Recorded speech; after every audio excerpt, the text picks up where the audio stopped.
যুক্তরাষ্ট্রের হুমকির পর ব্যাপক সামরিক প্রস্তুতি নিল ইরান। যুদ্ধ কি তাহলে অনিবার্য? এদিকে মার্কিন প্রেসিডেন্ট ডোনাল্ড ট্রাম্প নতুন করে আবারও ইরানকে ঘিরে হুঁশিয়ারি দিয়েছেন। এরপর থেকেই মধ্যপ্রাচ্যে নতুন করে উত্তেজনার পারদ বেড়ে যায়। ইরান জুড়ে চলমান আন্দোলনে হতাহতের সংখ্যা বাড়লেই নাকি দেশটিতে আক্রমণ চালাবে যুক্তরাষ্ট্র। খামেনির উদ্দেশ্যে এমন হুমকি দিয়েছেন ট্রাম্প। তবে কোনো প্রকার আগ্রাসনের কাছে মাথা নত না করার অবস্থানে অটল ইরানের সর্বোচ্চ ধর্মীয় নেতা আয়াতুল্লাহ আলী খামেনি। প্রশ্ন হলো, যুদ্ধের আগুন কি যে কোনো সময় জ্বলে উঠতে যাচ্ছে? বিভিন্ন চক্রান্তে জর্জরিত ইরান দেশটিতে টানা কয়েকদিন ধরেই চলছে ব্যবসায়ী সহ সাধারণ মানুষের গণবিক্ষোভ। যদিও এর আগেও বেশ কয়েকবার একই ধরনের সংকটের মুখে পড়েছিল ইরানের সরকার। সেসব আন্দোলনকে অত্যন্ত সুকৌশলে মোকাবিলা করেছিল তেহরান। কিন্তু এবারের আন্দোলনে ইসরায়েল ও যুক্তরাষ্ট্রের ষড়যন্ত্রের গন্ধ পাচ্ছে ইরানের গোয়েন্দারা। এর মধ্যেই দ্বিতীয় দফায় আবারও ইরানের উদ্দেশ্যে কড়া বার্তা দিলেন মার্কিন প্রেসিডেন্ট ট্রাম্প।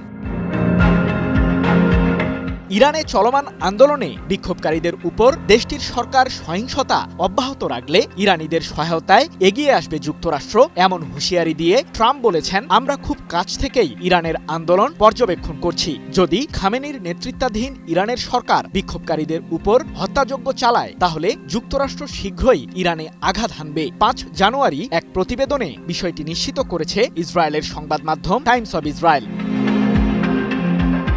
তবে যুক্তরাষ্ট্রের এমন হুমকিকে তোয়াক্কাই করছে না ইরান। ট্রাম্পের হুমকির দাঁতভাঙা জবাব দেওয়া হবে এমনটি জানিয়ে সম্প্রতি ইরানের সর্বোচ্চ ধর্মীয় নেতার জ্যেষ্ঠ উপদেষ্টা রিয়ার অ্যাডমিরাল আলী শামখানি বলেছেন, মিথ্যা অজুহাতে ইরানের অভ্যন্তরীণ বিষয়ে হস্তক্ষেপ করলে হস্তক্ষেপকারীদের হাত কেটে নেওয়া হবে। আমাদের জাতীয় নিরাপত্তা সবসময় একটি রেড লাইন, এটা অতিক্রম করলেই কঠোর জবাব দেওয়া হবে। কিন্তু ইরানে চলমান আন্দোলনের প্রকৃত চিত্র আসলে কি?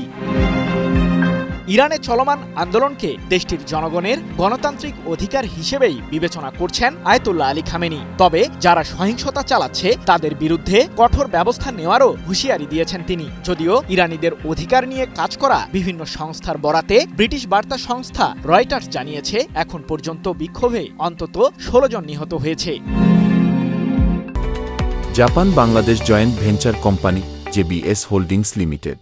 এদিকে পশ্চিমা যে কোনো হুমকি মোকাবিলায় প্রস্তুত আছে ইরানের সশস্ত্র বাহিনী। সম্প্রতি এমনটি জানিয়ে ইরানের পররাষ্ট্রমন্ত্রী আব্বাস আরাকচি বলেছেন, ইরানের জনগণ তাদের অভ্যন্তরীণ বিষয়ে যে কোনো হস্তক্ষেপকে জোরদারভাবেই প্রতিরোধ করবে। একই সাথে আমাদের শক্তিশালী সশস্ত্র বাহিনী প্রস্তুত রয়েছে। কেউ যদি ইরানের সার্বভৌমত্বে আঘাত হানে তাহলে কোথায় প্রতিরোধ বলয় গড়ে তুলতে হবে সেটা ভালোভাবেই জানে আমাদের সামরিক বাহিনী।